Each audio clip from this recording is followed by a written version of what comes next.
قالا رسول اللہ صلی اللہ تعالیٰ علیہ وسلم الرحم معلقۃ بالعرش۔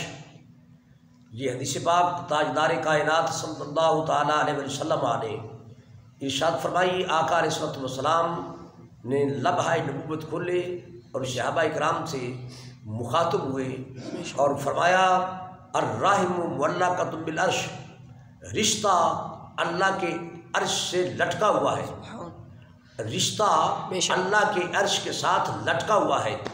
اور اسی معلق حالت میں رشتہ ایک دعا کرتا ہے۔ وہ دعا کیا کرتا ہے؟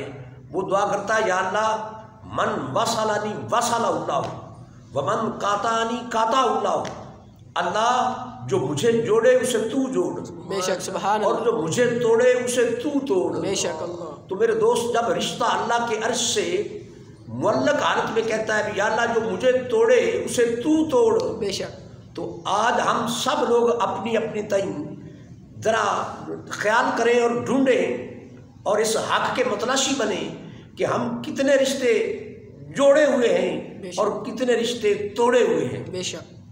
کسی سے بھی چیک کر لو، کوئی پھوپھی سے ناراض ہے، کوئی تایا سے، کوئی چچا سے، کوئی ماموں سے، تو یہ ہر طرف اختلاف اور انتشار اور افتراق ہی ہے۔ اللہ ہمیں حضور علیہ السلام کی اس حدیث کو پیش نظر رکھ کر رشتے توڑنے نہیں انہیں جوڑنے کی توفیق عطا فرمائے۔ بالخصوص آج کل جو معاشرتی المیہ ہے، بلکہ یہ ناصور ہے کہ والدین بیٹی کا 6 سال رشتہ تلاش کرتے ہیں اور جب شادی ہو جائے تو 6 ماہ بعد وہ رشتہ توڑنے پہ تلے ہوتے ہیں یا وہ رشتہ ٹوٹ جاتا ہے، طلاق کا دعویٰ ہوتا ہے یا طلاق کے مطالبے ہوتے ہیں یا پنچایتوں کے اندر طلاق ڈسکس ہو رہی ہوتی ہے۔ یاد رکھیں طلاق بامر مجبوری اسلام میں جائز ہے، مگر آقا علیہ السلام نے فرمایا جائز کاموں میں جو چیز رب کو ناپسند ہے وہ طلاق ہے۔ بامر مجبوری ہے جائز مگر پھر بھی رب کو ناپسند ہے، کیوں؟ اس کے ساتھ رشتے ٹوٹ جاتے ہیں، خاندان ٹوٹ جاتے ہیں، قبیلے آپس میں ٹوٹ جاتے ہیں۔ اللہ ہمیں جوڑنے کی توفیق دے۔ اسی ضمن میں جب تک ہم رسول اللہ صلی اللہ علیہ وسلم کی سنت کو، تعلیمات کو آپ پیش نظر نہیں رکھیں گے تب تک کبھی ہم رشتوں کو بحال نہیں رکھ سکتے۔ تو میں اس پر یہ عرض کرنے جا رہا ہوں، رسول اللہ صلی اللہ علیہ وسلم نے اپنی نور نظر و رخت جگر سیدہ فاطمہ الزہرا رضی اللہ عنہا کی شادی فرمائی۔ چند دنوں کے بعد حضور سیدہ کائنات کے گھر تشریف لے گئے اور جناب علی المرتضیٰ رضی اللہ تعالیٰ عنہ کہیں باہر گئے ہوئے تھے۔ حضور نے سیدہ فاطمہ سے فرمایا کہ بیٹی چلو ہم اپنے ادھر گھر چلیں۔ تو سیدہ کائنات نے عرض کی ابا حضور یا رسول اللہ صلی اللہ علیہ وسلم میں آپ کے حکم پر قربان، مگر آپ نے تو مجھے پڑھایا ہے، آپ نے تو مجھے سمجھایا ہے، بیٹا کیا؟ عرض کیا حضور آپ نے تو فرمایا تھا کہ وہ عورت دنیا آخرت میں رسوا ہے جو خامد کی اجازت کے بغیر گھر سے باہر قدم نکالے گی۔ تو حضور اب علی پاک گھر میں نہیں ہے تو میں کیسے آپ کے ساتھ چلوں؟ یہ آپ کی ہی تعلیمات ہیں، آپ کا پڑھایا اور سمجھایا اور بتایا ہوا دین ہے۔ تو آقا علیہ السلام نے فرمایا بیٹی میں کوئی بھول گیا تھا، میں تو آپ کو چیک ہی کر رہا تھا کہ میرا بتایا پڑھایا اور سمجھایا ہوا دین میری بیٹی کتنا فالو کرتی ہے۔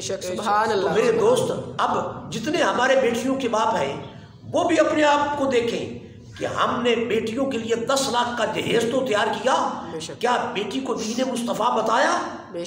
کیا بیٹی کو سیدہ فاطمہ پاک کا یہ جواب سنایا اور بتایا؟ کیا دین سمجھایا؟ ہرگز نہیں، بلکہ آج تو باپ خود بیٹی کے گھر میں جا کر پروٹوکول کا تقاضا کرتا ہے۔ مگر یاد رکھ حضور علیہ السلام بیٹی کے اس کہنے کے بعد سرکار نے کیا کیا؟ آپ یہ بھی فرما سکتے تھے کہ علی کی کیا مجال ہے، وہ میرا کلمہ پڑھتا ہے، میرا غلام ہے، میرا امتی ہے، چلو آئے۔ نہ نہ نہ نہ، تاجدار کائنات صلی اللہ علیہ وسلم نے بیٹی کو جو بتایا تھا اسی پہ مزید عمل کر کے یوں دکھایا۔ حضور نے اپنا تہمت مبارک سمیٹا اور اسی گھر کے صحن میں ناہموار زمین پر تشریف فرما ہو گئے۔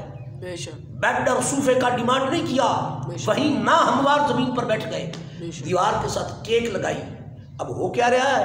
مولا کائنات کا انتظار ہو رہا ہے. تو جناب مولا کائنات جب تشریف لائے اور دیر سے تشریف لائے تو تب خاتون جنت نے ان کو عرض کیا کہ میرے سرتاج حضور مجھے اپنے گھر میں لے جانے کا فرما رہے ہیں.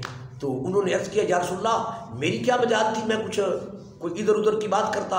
حضور نے فرمایا تمہاری مجال ہو نہ ہو، اس طرح میں قیامت تک کی اپنی امت کو دین عطا کر رہا ہوں، سنت اور سیرت دے رہا ہوں. میرے بھائیوں، ہم میں جتنے بھی بیٹیوں کے باپ ہیں انہیں اس اسوہ کو پیش نظر رکھنا چاہیے. ہم بیٹیوں کے لیے جہیز کا انتظام تو پہلے دن سے شروع کر دیتے ہیں. بیٹی پیدا ہوئی ماں 5,000 کا کمبل لا کے رکھتی ہے، مگر بیٹیوں کو جو سمجھانا تھا، جو بتانا تھا، جو پڑھانا تھا، وہ ہمارے دور دور سے بھی نہیں گزرتا.